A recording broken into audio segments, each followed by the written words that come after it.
Graça e paz, irmãos. Feliz estar com os irmãos aqui nessa noite, para juntos aprendermos mais do Senhor acerca da sua santa palavra. Eu gostaria de convidar os irmãos para que nós possamos abrir a palavra de Deus no livro de Isaías, capítulo de número 9. Vamos meditar no capítulo 9, do verso 1 até o versículo 7.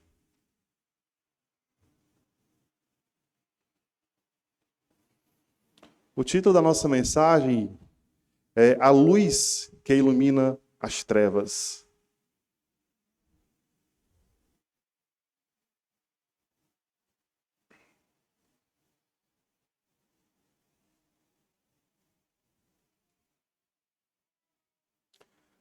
Entretanto, não haverá escuridão para quem estava aflita.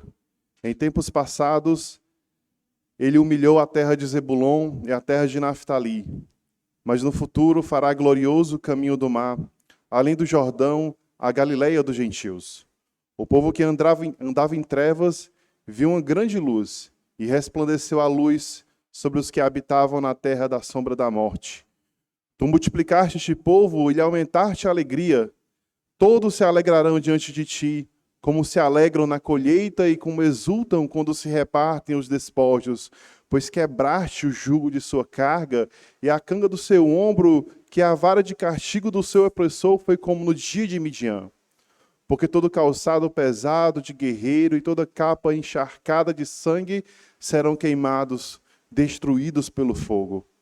Porque um menino nos nasceu, um filho nos foi concedido, o governo está sobre os seus ombros, e o nome dele será Maravilhoso Conselheiro, Deus Forte e Pai Eterno, Príncipe da Paz. O seu domínio aumentará e haverá paz sem fim sobre o trono de Davi e sobre o seu reino, para estabelecê-lo e firmá-lo em retidão e em justiça, desde agora e para sempre. O zelo do Senhor dos Exércitos fará isso. Santo Deus, eterno Pai, que está a tua palavra, ó Deus, aqui está o teu povo, aqui estamos nós, ó Deus, sedentos, para ouvirmos, ó Deus, Senhor, falar contigo, para sermos fortalecidos, para sermos cheios, ó Pai, e relembrarmos, ó Deus, que as tuas promessas jamais falharão. Aquilo que foi predito há tantos anos atrás se cumpriu, ó Deus, no tempo determinado. A vinda do Messias, a vinda de Cristo. Ó Deus, é por isso, ó Pai, que nós estamos aqui hoje. Alcança os nossos corações. Se existe algum coração que ainda está em trevas, que o Senhor possa alcançar.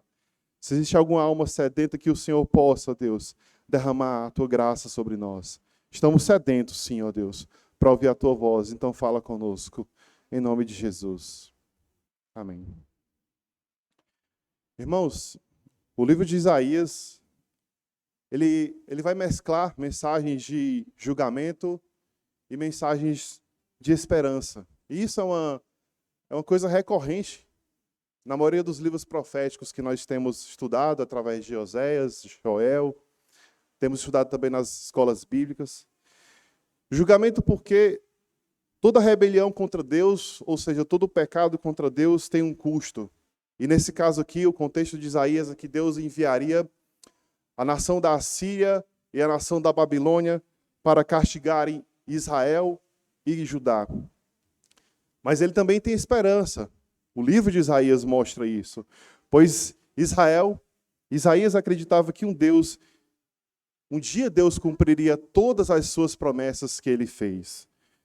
Isaías é conhecido como um profeta messiânico porque ele foi um dos grandes profetas que falou da vinda de Jesus. E que promessas eram essas? Que promessas são essas que nós encontramos? A primeira é que Deus enviaria um rei da linhagem de Davi, um servo tal como Davi, para estabelecer o seu reino, mas esse reino não seria como o de Davi, que durou 40 anos, mas seria um reino eterno. Samuel capítulo 7. Que esse rei, a segunda, iria liderar Israel em obediência a todas as leis da aliança que Deus havia feito com Moisés lá no Sinai, Êxodo capítulo 19. E por fim, que através dele, desse rei, as bênçãos de Deus se estenderiam a todas as nações. Isso a gente vai ver lá em Gênesis 12, quando Deus chama Abraão e diz: em ti, Abraão, serão benditas todas as famílias da terra. A princípio a gente vê ali voltado para o reino de Israel, para o povo de Israel. Mas depois essa bênção chega aos gentios. A gente tem um chamado de Isaías, no capítulo 6, onde Deus ele está sentado no alto e sublime trono, e diante deles clamam anjos que dizem, né, Santo, Santo, Santo é o Senhor dos exércitos. Toda a terra está cheia da sua glória. Isaías, vendo aquela visão, ele fica perplexo, porque ele vê que não apenas o povo estava em pecado, mas ele também estava em pecado. E ele acredita que vai ser destruído por aquela santidade de Deus que ele está vendo ali naquela visão. No entanto, a santidade de Deus não destrói Isaías. A santidade de Deus purifica o seu pecado e o comissiona a uma tarefa muito difícil aqui no livro de Isaías. E que tarefa seria essa, irmãos? Que ele deveria continuar anunciando o julgamento de Deus. Mas como o nível de Israel, como o nível de Judá chegou a um pecado tão grande, a um estado tão grande de pecado, tão elevado, as suas advertências tiveram um efeito paradoxal. E que efeito era esse, irmãos? Era endurecer o coração das pessoas. Ou seja, não é que a chance do povo que estava ouvindo aquela mensagem era pequena de se converter. Não. A chance, meus irmãos, era zero. E por que isso? Porque Isaías ele foi chamado para falar numa geração que ele já sabia que eles não vão ouvir. Isaías já sabia disso. Eles não vão ouvir a sua mensagem, Isaías. Não entenderiam e certamente não se converteriam. Mas por que isso? A resposta, irmãos, é que aquela geração precisava ser um modelo do castigo de Deus. E a desobediência deles culminaria num castigo que serviria de exemplo para outras nações. Então Isaías ele profetiza para uma geração que não vai se converter e que eles serão, consequentemente, levados em cativeiro. Mas aquele modelo, aquele referencial, serviria para os outros povos que viriam, para as suas descendências, para as gerações futuras. Então ele mescla mensagens de julgamento e mensagens de esperança. E o que nós lemos nessa noite, meus irmãos, no capítulo 9, é uma espécie de luz no fim do túnel. Ele está falando de julgamento, que Deus iria enviar as nações para assolarem a terra de Israel, mas subitamente ele traz uma mensagem de esperança. Não a esperança para aquele povo que estava ouvindo, mas a esperança para aquelas gerações futuras que, ao lerem o livro do profeta Isaías, poderiam crer na vinda desse menino. Então o que nós temos aqui é uma mensagem de esperança, é uma luz no final do túnel diante de tantas mensagens de julgamento que nós vemos por todo o livro de Isaías. Qual a razão, então, dessa luz no fim do túnel? Qual é a fonte dessa esperança? Essas são perguntas, entre outras, que nós vamos tentar nessa noite responder para os irmãos. É um povo que, como fala os versos seguintes, que andavam em trevas, mas que subitamente eles passam a ter uma alegria indizível diante daquilo que eles estão vendo.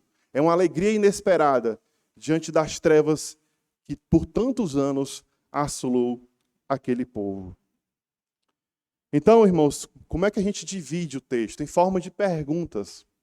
Primeira pergunta é: quem é esse povo que Isaías está falando aqui? A segunda é: o que aconteceu com este povo? A terceira pergunta: o que esse povo viu? Para que de repente eles ficassem alegres.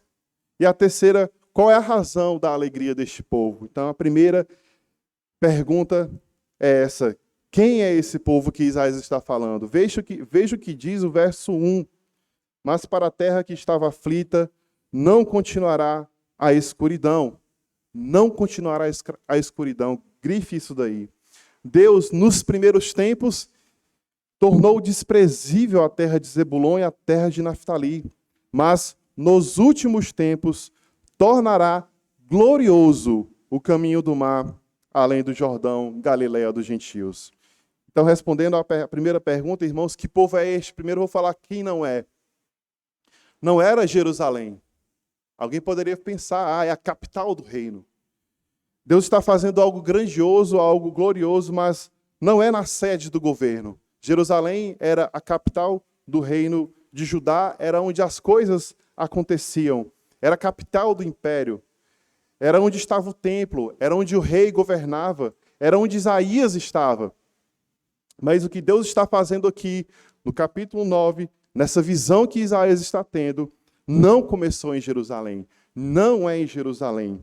Mas é onde, irmãos? É na periferia.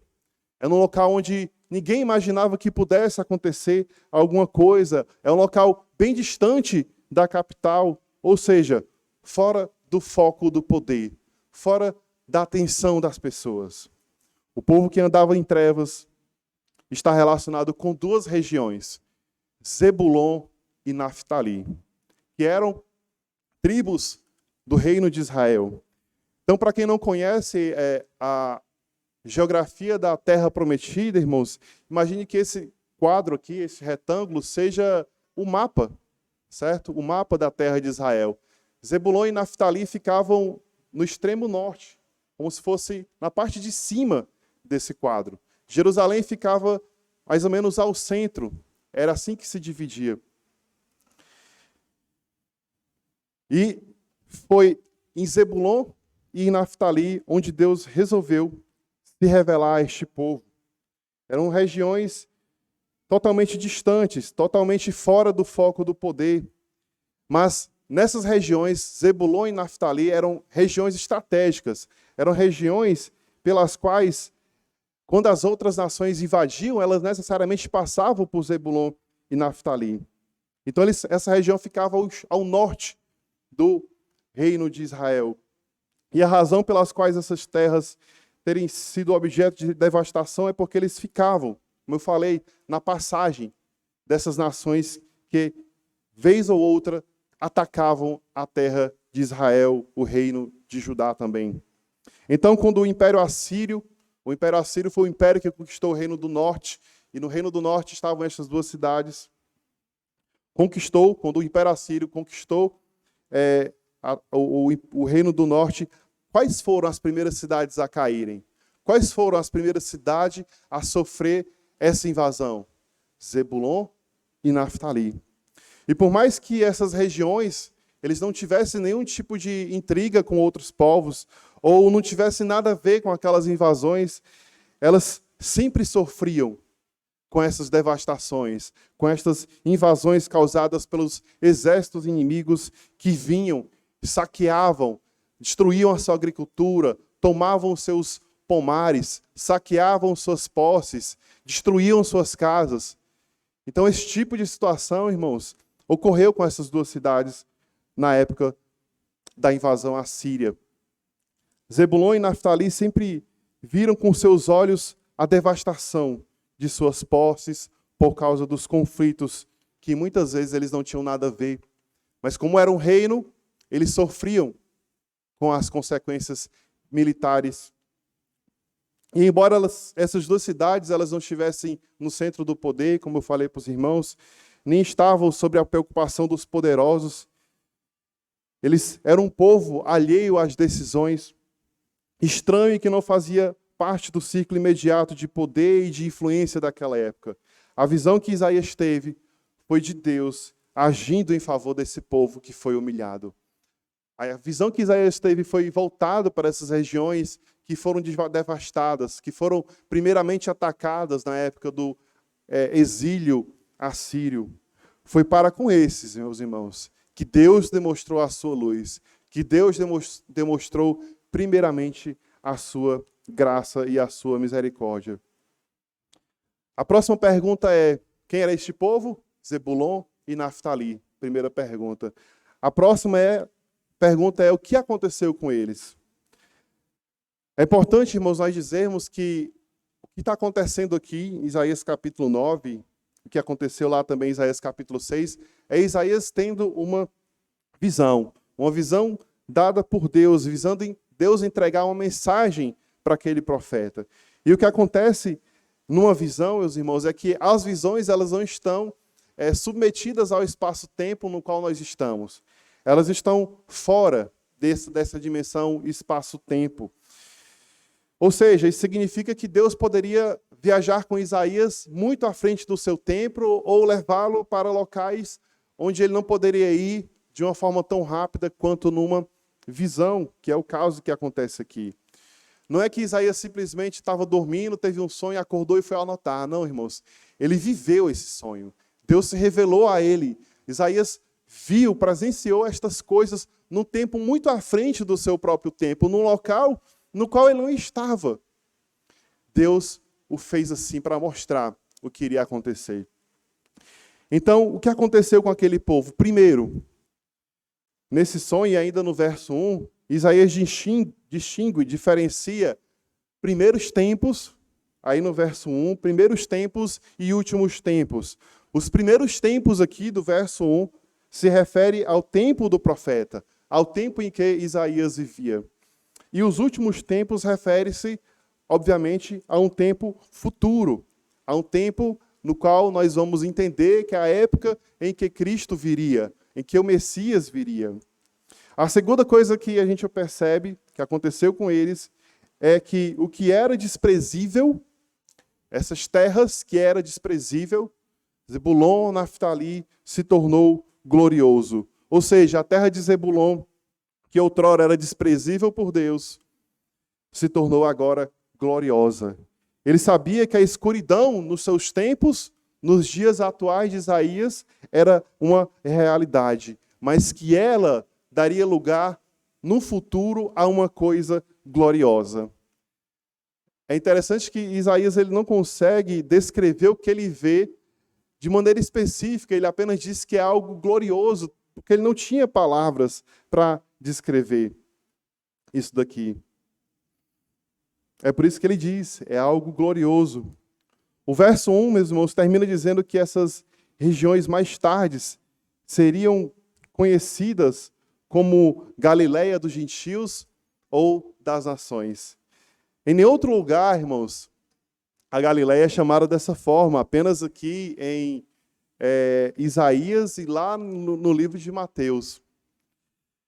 E a ideia aqui é interessante, porque quando ele fala Galileia dos gentios, ou seja, ele está introduzindo a ideia de que a salvação não era apenas para o povo judeu, mas a salvação também era para aqueles povos gentios. É importante a gente entender, irmãos, que a Galileia, embora ela fizesse parte do contexto de Israel, na época de Isaías, é interessante lembrar que eles foram levados para o cativeiro. E desde então, não havia mais aquela linhagem pura. Mas só contextualizando, na época de Jesus, Galileia, Samaria e Judéia eram as três grandes províncias da época, do Império Romano. E ela era habitada, a região da Galileia, onde ficava Zebulon e Naftali, por gentios. Ou seja, gentios não são judeus. Gentios são povos mistos ou nações que não são judeus. É por esses e outros motivos que o judeu puro, certo?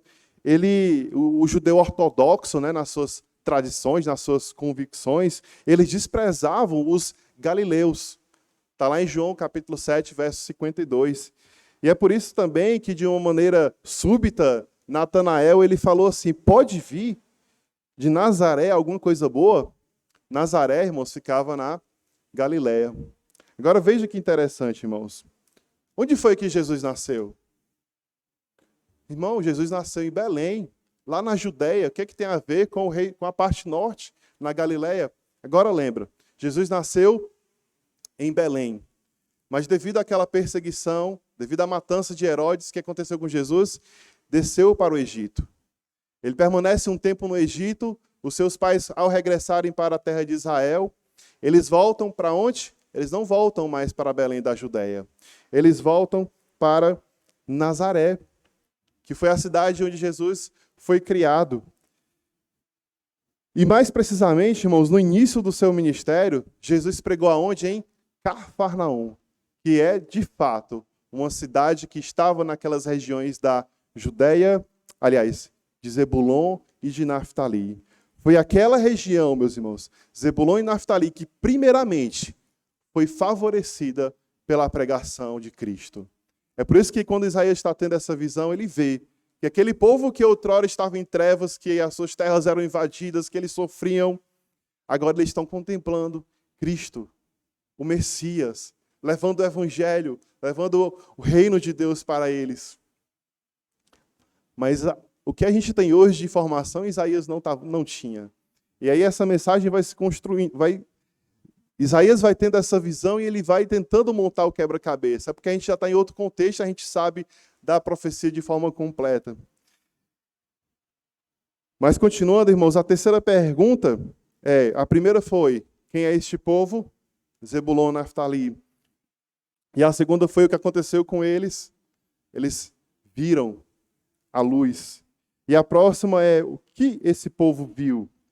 O profeta observa que uma luz resplandeceu e brilhou diante deles. Veja o que diz o verso 2 e 3. Diz assim: o povo que andava em trevas viu grande luz, e os que viviam na região da sombra da morte, resplandeceu-lhes a luz. Senhor, tu, Senhor, tens multiplicado este povo e aumentaste a sua alegria. Eles se alegraram diante de ti, como se alegram no tempo da colheita e como exultam quando repartem os despojos. Isaías observa aquilo e, embora ele não tenha entendido o que é exatamente, porque a visão que ele está tendo, ela vai se desenhando aos poucos, ele percebe que esse povo, ele se alegrou. E por causa dessa luz que apareceu diante deles, aquele povo se alegra. E que por conta disso, meus irmãos, por causa daquela luz que veio sobre aquele povo, Deus, ele multiplica o povo e Deus, ele multiplica a alegria daquele povo. Veja como isso é interessante, irmãos. Veja como aquela luz que chegou para aquele povo, de repente traz alegria. Um povo que outrora vivia em tristeza, vivia em agonia. Agora eles estão vendo Cristo, eles estão vendo o Messias, estão vendo aquele que Isaías havia profetizado há tanto tempo. Aquela terra que era desprezada, aquela terra que era conhecida como a Galiléia dos gentios, não era o centro de Jerusalém. Eles são os primeiros a verem Cristo, a luz, pregando e salvando vidas. A alegria deste povo é tão grande que o profeta ele não consegue descrever. Muitas coisas ele não consegue descrever, irmãos, exatamente aquilo que ele está vendo em sua visão, a não ser utilizando metáforas. Veja o que ele diz, que esse povo, a alegria desse povo, né, no verso 2, ele fala assim, como se alegram no tempo da colheita. Tu, Senhor, tens multiplicado este povo e aumentaste a sua alegria. Eles se alegram diante de ti, como se alegram no tempo da colheita e como exultam quando repartem os despojos. A ideia aqui, meus irmãos, é que tanto a colheita quanto a vitória, elas são bênçãos divinas. A colheita pertence ao campo da natureza e a vitória refere-se ao campo de batalha. O dia messiânico, o dia em que Cristo veio, promete libertação da adversidade trazida por todos aqueles tempos que eles haviam sofrido. A quarta pergunta é a seguinte: qual é a razão da alegria desse povo? O primeiro motivo da alegria desse povo, irmãos, é que Deus quebrou o jugo que estava sobre aquele povo. Veja o que diz o versículo 4. Porque tu quebraste o jugo que pesava sobre eles, a vara que lhe feria os ombros e o cetro do seu opressor, como no dia da vitória sobre os midianitas. Então a primeira coisa que o profeta vê é que os conflitos, a guerra cessou. Na época de Isaías, como eu já falei para os irmãos, o reino do norte de Israel foi levado cativo pela Síria. E o jugo que essas nações ela impôs sobre Israel foi terrível. Os assírios, para quem estuda história, a gente vê que eles eram os povos mais brutais da antiguidade. Eles tratavam os seus prisioneiros das formas mais selvagens que você pode imaginar. Embora alguns israelitas eles tenham até permanecido na sua terra e se casado com alguns invasores assírios, a maioria ficou perdida no esquecimento. A maioria foi levada cativa, a maioria desapareceu. E ela passou, esse reino do norte, ele passou a ser conhecido como as 10 tribos perdidas de Israel. Por isso que há esse choque, né, dos judeus para com os galileus. Mas a visão que Isaías está vendo agora é de algo totalmente sublime. É algo glorioso. Não há mais jugo, não há mais guerra, nem vara sobre o seu povo. O profeta também faz uma alusão interessante no final do versículo 4, quando ele diz que os israelitas foram vitoriosos sobre os midianitas. E aqui apenas para lembrar os irmãos, houve uma época, no tempo dos juízes, um dos juízes mais importantes foi Gideão. E teve uma guerra em que Israel iria entrar em conflito com os midianitas. E o Senhor, à frente de Gideão, e a fim de mostrar que não era pelo poder do povo que Israel iria vencer, mas pelo poder de Deus, pede para que Gideão ele faça um filtro naquele exército. Era um exército de mais ou menos 42 mil soldados. E aí o primeiro filtro foi, olha, quem está com medo, volta para casa. Desses 42 mil, 22 mil voltaram para casa. Restaram apenas 22 mil. Aliás, restou apenas 10 mil. E o segundo teste foi aquele no rio. E depois daquele teste, depois daquela prova, no ato de beber da água do rio, restaram apenas 300 soldados. E a ideia, porque Deus fez isso, era para mostrar que aquele exército iria vencer não pela quantidade de pessoas, de soldados, mas pelo poder de Deus, pelo braço de Deus. E é interessante, irmãos, Isaías usar fazer essa menção. Olha, lembram daquela época em que somente 300 soldados derrotaram um exército mais numeroso do que a areia da praia do mar, como fala lá no livro de Juízes. Então é interessante quando Isaías faz essa menção. Por quê, meus irmãos? Porque assim também é a vida de Cristo. Não foi... nós não fomos salvos pelas nossas próprias forças. Nós não fomos salvos pelos nossos méritos. Mas nós somos salvos por Cristo. É interessante Isaías usar esse tipo de comparação, porque a vinda de Cristo, ela não tinha intenção de salvar o povo de um conflito ou de uma guerra puramente bélica, onde de um lado você tem o rei romano na época de Cristo e do outro lado você tem o rei Messias, Cristo, o Senhor, o Emanuel. Não. A guerra pela qual Cristo veio e venceu por aquele povo e, consequentemente, por nós, foi uma que jamais eu e você, ou aquele povo, poderia vencer. Quando Cristo, ele veio, ele se fez carne, a luz dele brilhou para este povo aqui, e lá na cruz, ele entregou o seu Espírito, ele falou, está consumado. Pai, nas tuas mãos entrego o meu Espírito. Pelo menos 3 vitórias a gente vê de Cristo aqui. A primeira vitória, irmãos, foi sobre o pecado. A segunda vitória foi sobre a morte.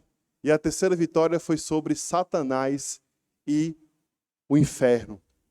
Quando Cristo na cruz pronunciou, está consumado, ele teve pelo menos 3 vitórias, a qual nenhum de nós, nenhum daqueles povos poderia ter. Sobre o pecado, por quê, irmãos? Porque existia uma cédula de dívida do homem para com Deus desde a queda do homem. Aquela ofensa cometida pelos nossos pais, Adão e Eva, lá no Jardim do Éden contra Deus, teve 2 aspectos. Eu gosto sempre de falar isso. O primeiro aspecto é que ela foi cometida por um homem. E o segundo aspecto é que ela foi uma ofensa eterna, porque ela foi contra um ser eterno. E esse ser era quem? Era Deus. Sendo assim, irmãos, essa dívida ela só poderia ser paga se ela fosse satisfeita ou expiada, como a gente vê muito na Bíblia, esse termo, por um homem. Por um homem. E esse homem tinha que ser eterno. E como é que essa ofensa deveria ser satisfeita? Ora, a gente sabe que o pecado, ele tem como consequência a morte. Ou seja, não há remissão de pecado se não houver derramamento de sangue. O pecado exigia derramamento de sangue. Por isso Cristo teve que morrer e o seu sangue ser derramado ali na cruz do Calvário. E Cristo, ao morrer ali na cruz do Calvário, meus irmãos, é importante a gente ter isso em mente, que ele não foi um mártir, ou seja, alguém que morreu por algum tipo de causa. Nem que a sua morte foi meramente um assassinato, ou ele foi pego de surpresa, ou foi um acidente. Não, pelo contrário, quando Cristo morreu ali na cruz do Calvário, ele fala claramente: Pai, nas tuas mãos eu entrego o meu espírito. Romanos 5,18 vai falar, assim como com um só pecado Deus condenou todos os seres humanos, assim também um só ato de salvação liberta todos e lhes dá vida. 1 Pedro vai falar: pois também Cristo morreu uma única vez pelos pecados, os justos pelos injustos, para conduzir-vos a Deus. Ora, se a primeira vitória foi sobre o pecado, a segunda vitória foi sobre a morte. Ora, irmãos, se a consequência do pecado é a morte, e o pecado foi vencido ali na cruz do Calvário, o que acontece? A morte também foi vencida ali na cruz do Calvário. Isso não significa dizer que a gente não vai mais morrer ainda neste corpo carnal, corruptível, mas quando chegar a restauração de todas as coisas, ou seja, quando Cristo vier, nós não mais experimentaremos a morte, porque Cristo também venceu a morte. Quando Cristo estabeleceu o seu reino, não vai mais existir pecado. Ora, sumindo o pecado, desaparece também a morte. Portanto, irmãos, se nós estamos com medo da morte, e é natural do ser humano ter medo da morte, lembremos que Cristo na cruz falou: Tetelestai, está consumado. Pai, nas tuas mãos entrego o meu espírito. Cristo também, ali na cruz do Calvário, venceu a morte. 1 Coríntios 15, 55 fala: afinal, onde está a morte, a sua vitória? Onde está a morte, o seu poder de ferir? O que dá à morte o poder de ferir é o pecado. E o que dá ao pecado o poder de ferir é a lei. Mas agradecemos a Deus, que nos dá a vitória por meio de Cristo, nosso Senhor Jesus Cristo. A terceira vitória, irmãos, não foi só sobre o pecado, não foi só sobre a morte. Lembremos que quem foi que levou os nossos pais a cometerem aquele pecado, causando-lhes a morte? Foi Satanás, travestido lá da serpente. Mas para este, Cristo também falou: está consumado. Depois da queda, quando Deus veio em socorro da humanidade, de Adão, de Eva, ele confrontou o diabo, disfarçado de serpente, e lhe disse: porei inimizade entre ti e a mulher, entre a sua descendência e o seu descendente. Este lhe ferirá a cabeça, e tu lhe ferirás o calcanhar. Aqui nós já vemos, meus irmãos, o que a gente chama de proto-evangelho, né? É o evangelho sendo pregado lá em Gênesis. A gente pensa que o evangelho está só no livro de Mateus, Marcos, Lucas e João, mas estava lá em Gênesis. Já ali, irmãos, em Gênesis, a vitória sobre o diabo ela já foi anunciada. E ela viria através de alguém da descendência da mulher, por isso que quando Eva ela tem os seus filhos, ela já imagina que algum deles poderia ser o seu salvador. E aqui, irmãos, é um ponto interessante. Eis o motivo porque são tão importantes as genealogias do Antigo Testamento, porque essas genealogias são testemunhas de que o conquistador, aquele que viria e esmagaria a cabeça da serpente, estava a caminho.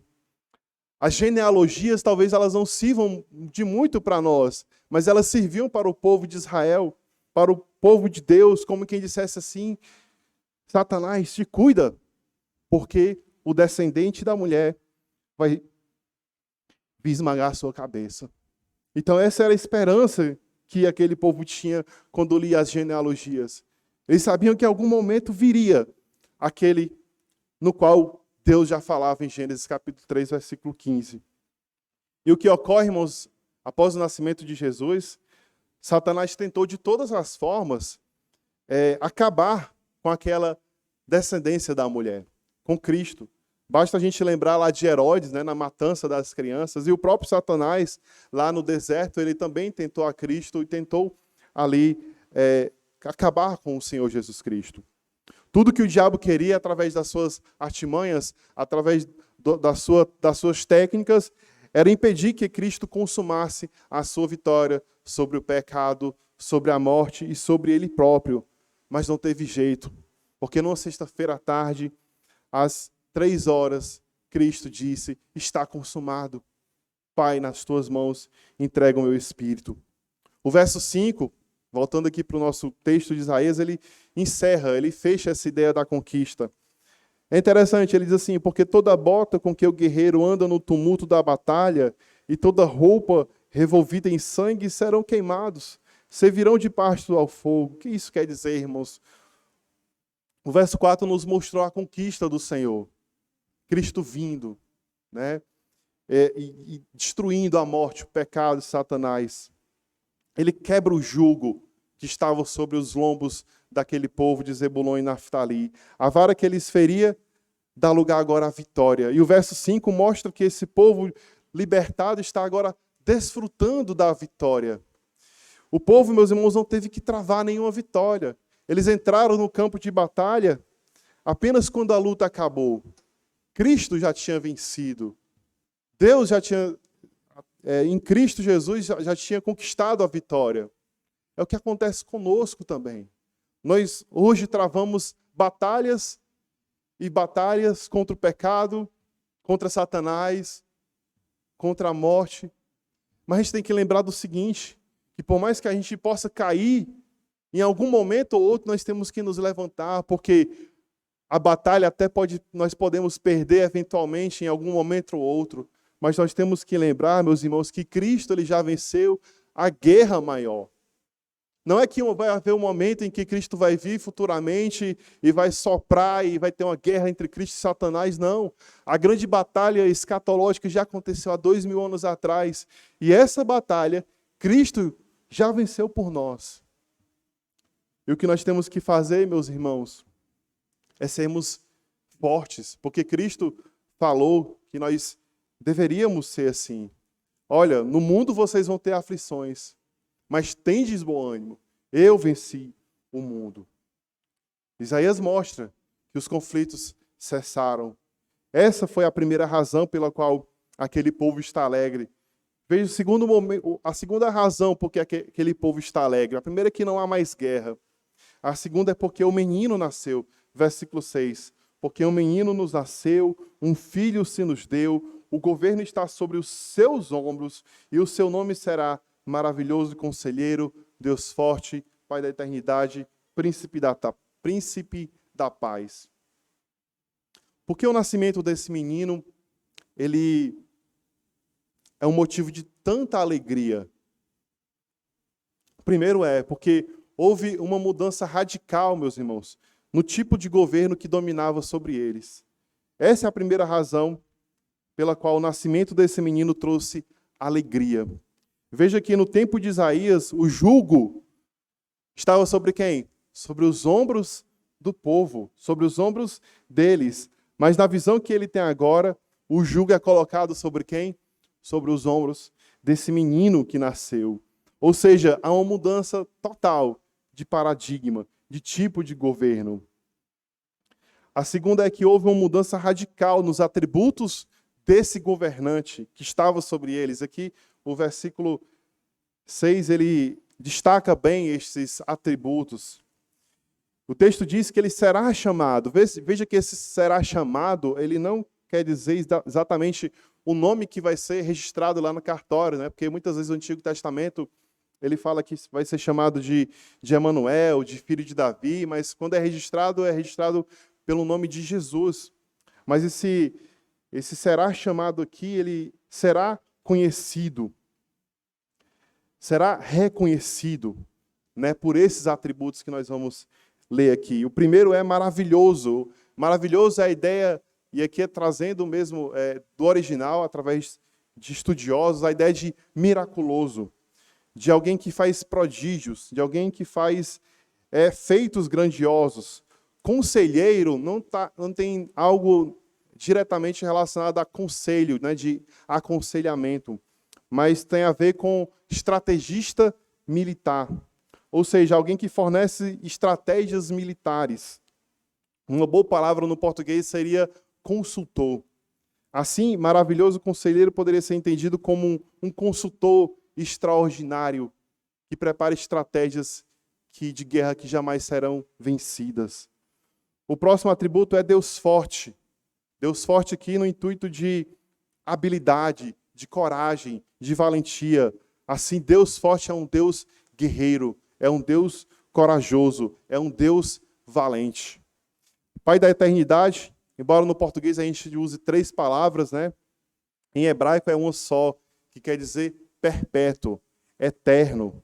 Inclusive, muitos estudiosos, eles sugerem que ela seja lida com o próximo atributo, né, que é príncipe da paz. Assim nós teríamos o perpétuo ou o eterno príncipe da paz. E essa maneira de ler é totalmente possível, né, irmãos? Cristo, é aquele que luta as nossas batalhas. Esse menino que foi imolado antes da fundação do mundo é aquele que nos concedeu paz com Deus. Houve também, meus irmãos, uma mudança no objetivo desse governo. Veja o que diz o verso 7.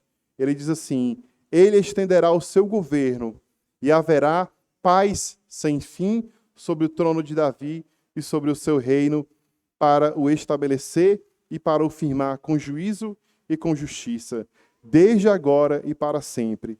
O zelo do Senhor dos Exércitos fará isso.